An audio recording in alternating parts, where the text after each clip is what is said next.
Hey guys, welcome back our YouTube channel BSS Classes. Friends, today we are learning about tense.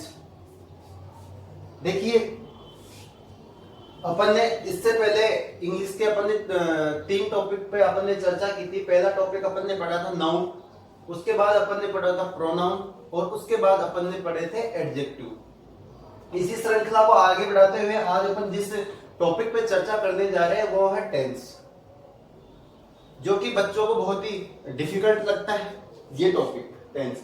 मैंने जितने भी बच्चों से पूछा सबने मेरे को ये बोला कि सर आप टेंस पहले पढ़ाइए, टेंस का टॉपिक थोड़ा सा टफ लगता है हमें।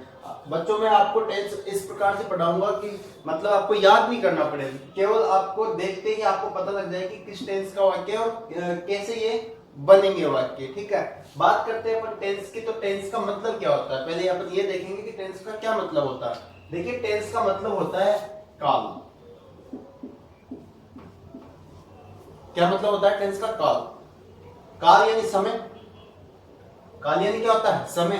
तो अपन सिंपल भाषा में ये कह सकते हैं कि जो टेंस है वो टाइम और एक्शन को दर्शाता है। टाइम और एक्शन का जहां भी आपको दिखे तो वो क्या है? वो है टेंस। टेंस वो है जो टाइम और एक्शन ले, यानी कि अपन कह सकते हैं कि tense denotes time and action.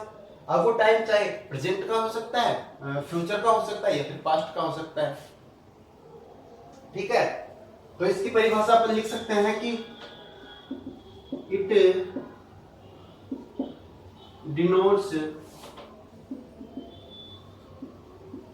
Time and action.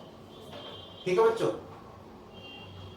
यानी कि जो भी टाइम और एक्शन ले उस वो क्या है? टेंस है। सिंपल भाषा में यह है कि ज्यादा अपन लंबी परिभाषाओं में नहीं घुसेंगे, अपन केवल अपन को पढ़ना है कि टेंस होता क्या है। बस समझ में आना चाहिए कि टेंस होता क्या है। तो जहां भी मतलब टाइम और एक्शन की बात हो तो वो क्या होता है? टेंस। ठीक है, अब चाहे वो प्रेजेंट में भी हो सकता है, फ्यूचर में भी हो सकता है और टाइम पास्ट का भी हो सकता है। बात करते हैं बच्चों टेंस के प्रकार की। जनरली सभी को पता होता है कि टेंस होते कितने प्रकार के। टेंस तीन प्रकार के होते हैं, प्रेजेंट, पास्ट और फ्यूचर, और फिर उनके भी चार चार भेद होते हैं। ठीक है, ये अपन ने अब तक पढ़ा है। तो अपन पढ़ेंगे टेंस के प्रकारों के बारे में और उनको एक एक करके अपन विस्तार से पढ़ेंगे। तो बात आती है कि टेंस कितने प्रकार के होते हैं, तो मैं बोलता हूं कि टेंस होते हैं तीन प्रकार के। They are three types of tense. ठीक है, टेंस कितने प्रकार के बताए मैंने? तीन प्रकार के। अब देखिए वो तीन प्रकार कौन कौन से हैं। पहला है प्रेजेंट टेंस, दूसरा है पास्ट टेंस और तीसरा है फ्यूचर टेंस। कितने प्रकार के बताए मैंने? तीन प्रकार के। टेंस कितने प्रकार के होते हैं? तीन प्रकार के होते हैं, प्रेजेंट टेंस, पास्ट टेंस और फ्यूचर टेंस। देखिए, प्रेजेंट का मतलब होता है वर्तमान, जो समय अभी चल रहा है। पास्ट का मतलब होता है भूतकाल, जो समय गुजर चुका है या बीत चुका है। फ्यूचर का मतलब होता है भविष्य का, जो कि आगामी समय आने वाला है। ठीक है, अब मैं आपको बताने जा रहा हूं कि प्रेजेंट, पास्ट और फ्यूचर। मैंने बताया वर्तमान, भूतकाल और भविष्य काल। अब इन तीनों के भी अलग अलग चार प्रकार होते हैं। अब वो कौन कौन से प्रकार होते हैं वो आगे मैं बताता हूं, आप एक बार इसका स्क्रीनशॉट लो। हाँ दोस्तों, बात कर रहे थे अपन टेंस के प्रकार के बारे में। मैंने आपको बताया था कि टेंस तीन प्रकार के होते हैं, प्रेजेंट, पास्ट और फ्यूचर। उसके बाद मैंने आपको बताया था कि प्रत्येक टेंस के चार चार भेद भी होते हैं, और वो कौन कौन से होते हैं। देखिए, पहला होता है इंडेफिनिट, दूसरा होता है कॉन्टिन्यूअस, तीसरा होता है परफेक्ट और चौथा होता है परफेक्ट कॉन्टिन्यूअस। अब देखिए, इनका हिंदी में अपन मतलब समझते हैं। तो इंडेफिनिट का मतलब होता है आदतन, जो अपने आदत से रिलेटेड हो, वो क्या होता है? इंडेफिनिट होता है। कंटिन्यूअस का मतलब होता है जो जारी काल है, जो मतलब समाप्ति नहीं हो रहा हो, अपूर्ण हो, उसको अपन क्या बोलेंगे? कंटिन्यूअस बोलेंगे। परफेक्ट का मतलब होता है जो कार्य समाप्त हो चुका हो, यानी परफेक्ट यानी पूर्ण काल है। और ये होता है परफेक्ट कंटिन्यूअस, यानी कि जो पूर्ण भी हो चुका है और कुछ चल भी रहा है, यानी कुछ भाग उसका कंप्लीट हो चुका है, लेकिन कुछ भाग उसका क्या है, निरंतर चलता जा रहा है। तो अपन बात करेंगे सबसे पहले प्रेजेंट टेंस की बात करेंगे, और प्रेजेंट के अपन चारों भेदों के बारे में अलग अलग पढ़ेंगे। तो आप इसका एक बार स्क्रीनशॉट ले, चार प्रकार के, एक बार मैं इसकी हिंदी भी लिख देता हूं। इसका मतलब होता है आद्यतन काल, ये होता है अपूर्ण काल,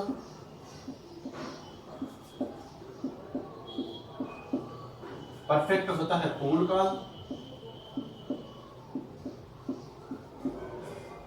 परफेक्ट कंटिन्यूस होता है पूर्ण,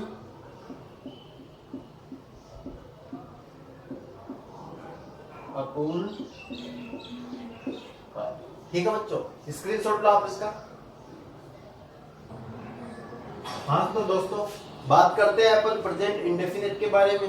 प्रेजेंट इंडेफिनिट का मतलब होता है वर्तमान आदतन काल, यानी कि जो आदत से अपने जो रिलेटेड है वो क्या है, प्रेजेंट इंडेफिनिट टेंस।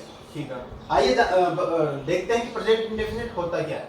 मैंने लिखा if we find any word of the following then that sentence is related to present indefinite tense, कि अगर ये जो फॉलोइंग है जो मैंने ये लिख रखे हैं, इनमें से आपको कोई भी वर्ड अगर आपको सेंटेंस में मिले तो वो सेंटेंस कौन सा होगा, प्रेजेंट इंडेफिनिट का सेंटेंस होगा। यानी कि ये क्या है, ये इस टेंस के सूचक शब्द है।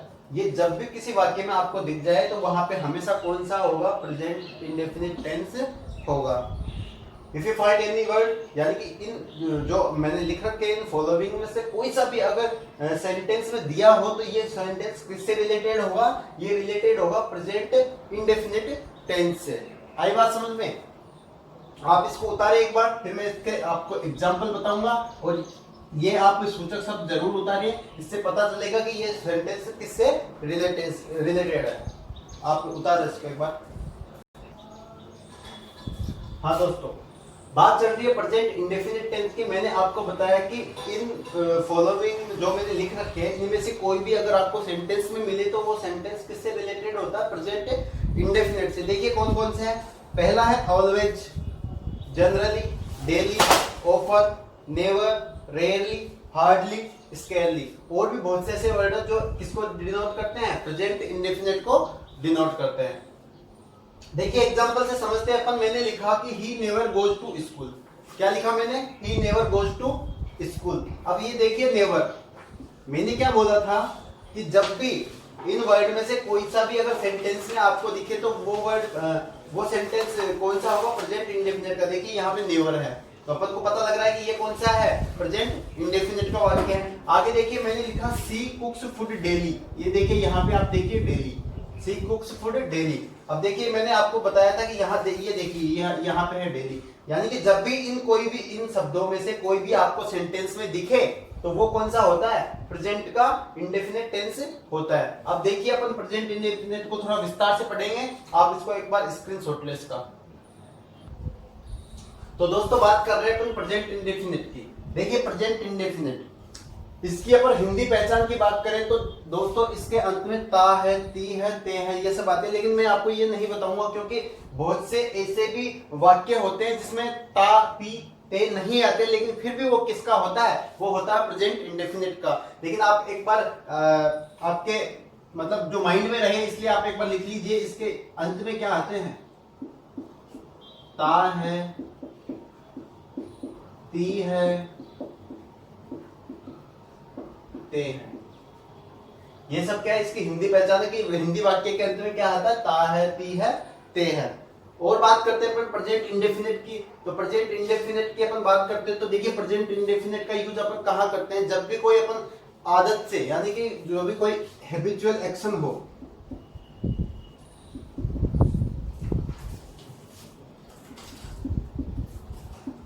यानी कोई अपनी आदत हो रोज की, उसके लिए अपन किसका प्रयोग करते हैं, अपन करते हैं प्रेजेंट के इंडेफिनिट का प्रयोग करते हैं। और अपन बात करते हैं कि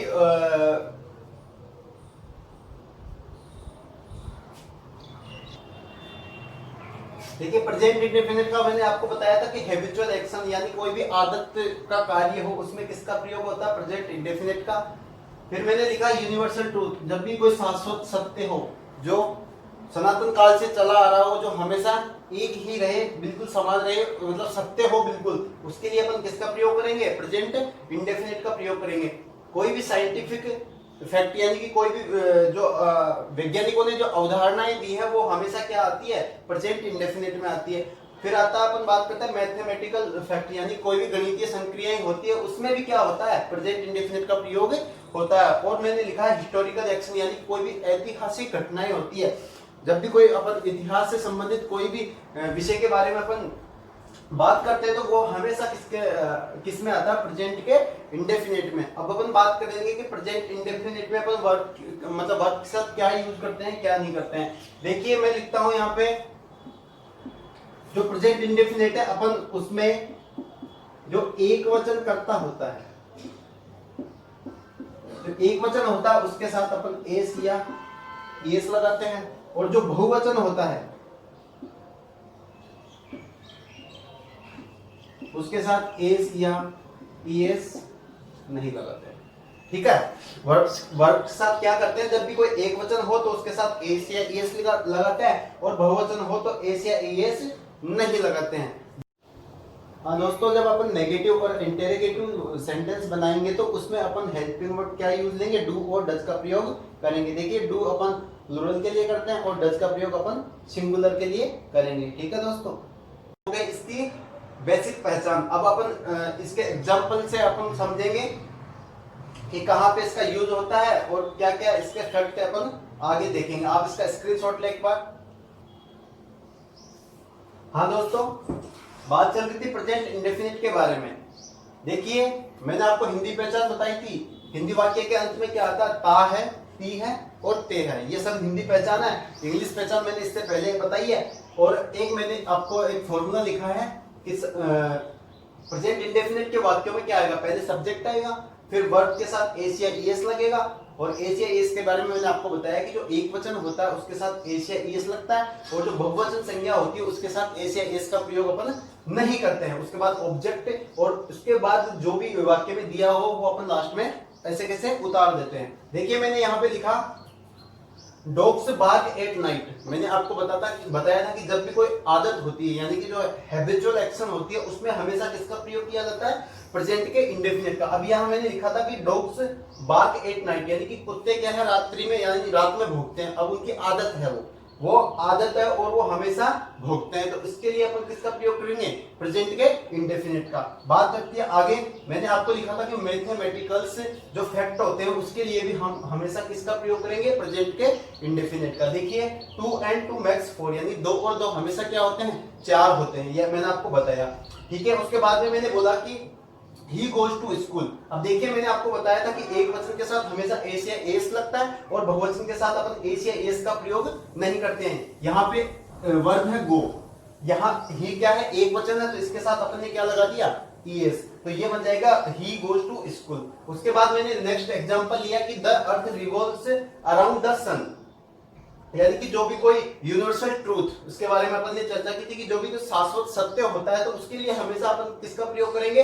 प्रेजेंट के इंडेफिनिट का। अब देखिए the earth revolves around the sun, यानी कि जो पृथ्वी है वो सूर्य के हमेशा चक्कर लगाती है। तो ये आज से नहीं लगा रही है बच्चों, ये बहुत पहले से लगा रही है और आगे भी लगाती रहेगी। तो उसके लिए अपन किसका प्रयोग करेंगे? प्रेजेंट के इंडेफिनिट का। आई बात समझ में? आप इसका एक बार स्क्रीनशॉट लें।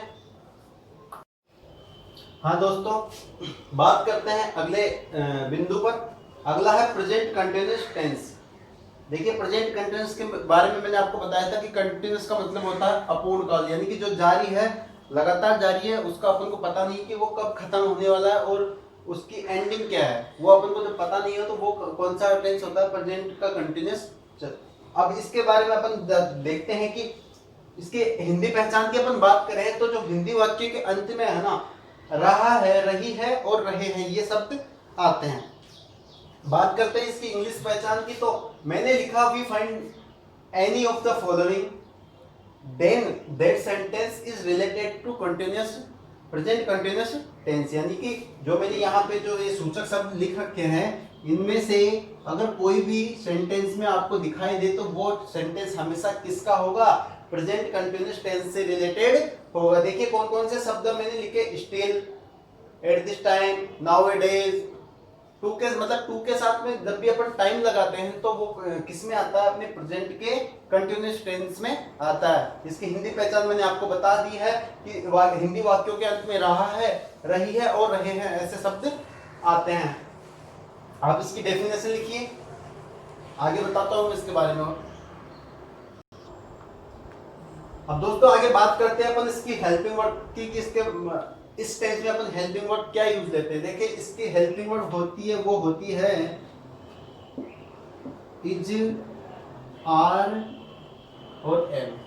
क्या होती है, इज आर इसकी हेल्पिंग वर्ड होती है, और इसके साथ में क्या वर्ब की फर्स्ट फॉर्म आती है, और वर्ब की फर्स्ट फॉर्म में क्या लगती है, आईएनजी फॉर्म, यानी कि वर्ब की क्या फोर्थ फॉर्म अपन इसमें यूज लेते हैं। ठीक है, अब देखिए इसका प्रयोग अपन कहाँ करेंगे, इसका प्रयोग अपन करेंगे एक वचन यानी कि ही, सी, या फिर किसी का नाम दे रखा हो, इसके लिए अपन इज का प्रयोग करते हैं। आर का प्रयोग करते हैं अपन बहुवचन के लिए, यानी कि यू, वी, दे, इन सब के लिए अपन किसका प्रयोग करते हैं, और आर और एम आता है केवल और केवल आई के लिए। देखिए मैंने हेल्पिंग वर्ड बताई आपकी किस टेंस में हेल्पिंग वर्ड अपन किस प्रकार से यूज लेते हैं कि इज, आर, एम इसकी हेल्पिंग वर्ड होती है, और वर्ब की फर्स्ट फॉर्म के साथ हमेशा आईएनजी फॉर्म इसमें यूज होती है। ठीक है, मैंने आपको बताया कि इज हमेशा किसके साथ यूज होता है, ही, सी, इट, नेम, या फिर एक वचन संज्ञाओं के साथ इज आता है, बहुवचन संज्ञा के साथ क्या आता है, आर आता है, और केवल आई के साथ एम का प्रयोग करते हैं। आप इसको उतारिए, फिर मैं आपको विथ एग्जांपल बताऊंगा कि कहाँ पे कैसे यूज किया जाता है, कौन सी फॉर्म कहाँ आती है, और वाक्य अपन प्रेजेंट कंटिन्यूअस के वाक्य कैसे बना सकते हैं। हाँ दोस्तों, बात चल रही थी प्रेजेंट कंटिन्यूअस टेंस के बारे में। मैंने हिंदी पहचान आपको बताया थी कि वाक्य के अंत में क्या रहा है, रही है, रहे हैं आते हैं।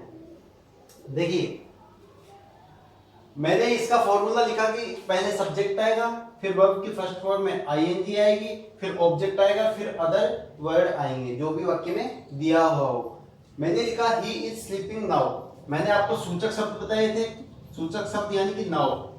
इससे पहले थोड़ी देर पहले मैंने सूचक शब्द बताए थे कि इंग्लिश वाक्यों में अगर इनमें से कोई भी शब्द आता है तो वो कौन सा होता है, प्रेजेंट के कंटिन्यूअस का होता है। तो यहाँ पे देखिए नाउ जो मैंने आपको बताया था।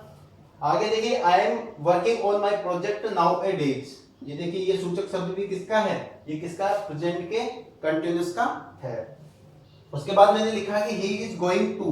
अब ये देखिए टू के साथ मैंने आपको बताया था कि जब भी टाइम आए, टू के साथ जब भी टाइम आएगा तो वो किसका होगा, प्रेजेंट के कंटिन्यूअस का होगा। अब अपन कुछ सिंपल सिंपल से वाक्य बनाते हैं जो हिंदी में लिखेंगे, और उसके बाद में आप अपन इसकी इंग्लिश बनाएंगे। ठीक है,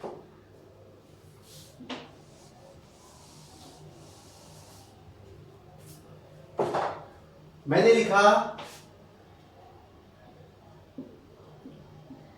कमल खाना खा रहा है। मैंने लिखा कमल खाना खा रहा है। तो मैंने आपको बताया था कि जब भी हिंदी वाक्य के अंत में रहा है, रही है, रहे हैं आते हैं तो वो हमेशा किसका होता है, प्रेजेंट के कंटिन्यूअस का। ये यहाँ देखिए, यहाँ से पहचान होगी हिंदी वाक्य में, यहाँ क्या लिखा हुआ है, रहा है। और मैंने आपको बताया था कि रहा है किस में आता है, प्रेजेंट के कंटिन्यूअस में आता है। उसके बाद मैंने आपको एक फॉर्मूला लिखाया था कि पहले सब्जेक्ट आता है। तो देखिए मैंने इसमें आपको सब्जेक्ट कौन सा दिख रहा है कि काम कौन कर रहा है, सब्जेक्ट वो होगा जो कार्य करेगा। कार्य कौन कर रहा है, कमल। तो कमल क्या हो जाएगा यहाँ पे, सब्जेक्ट। तो पहले अपन क्या लिखेंगे, सब्जेक्ट। सब्जेक्ट कौन है, ये देखिए बच्चों, ये आ गया यहाँ पे कमल। अब कमल काम क्या कर रहा है, खाने का काम कर रहा है। खाने को क्या बोलते हैं, ईट। ईट क्या, ये ईएटी, ईट यानी क्या होता है, खाना। ये क्या हो गई, वर्ब। लेकिन वर्ब के साथ अपन को क्या यूज लेनी है, वर्ब के साथ यूज लेनी है अपन को आईएनजी। लेकिन उससे पहले दोस्तों अपन को हेल्पिंग वर्ब यूज लेनी है। उससे पहले क्या यूज लेनी है, हेल्पिंग वर्ब। अब मैंने आपको बताया था कि ही, सी, इट या फिर किसी का नाम दे रखा हो तो उसके लिए अपन प्रेजेंट कंटिन्यूअस में किसका प्रयोग करते हैं, इज का प्रयोग करते हैं। और अगर बहुवचन संज्ञा हो आई, वी, दे, यू, इनमें से कोई भी हो तो उसके लिए अपन क्या प्रयोग करते हैं, आर का प्रयोग करते हैं। और केवल एक आई ऐसा है जो अपने साथ क्या लेता है, एम लेता है। तो मैंने यहां लिखा कि कमल खाना खा रहा है, तो पहले देखिए, पहले कमल, उसके बाद अपन को क्या लिखनी है, हेल्पिंग वर्ब। हेल्पिंग वर्ब क्या है इसकी, इज, आर, एम, ये क्या थी इसकी, हेल्पिंग वर्ब थी। अब देखिए कमल एक वचन है तो एक वचन के साथ क्या आएगा, इज आएगा। तो मैंने लिख दिया यहाँ पे कमल इज।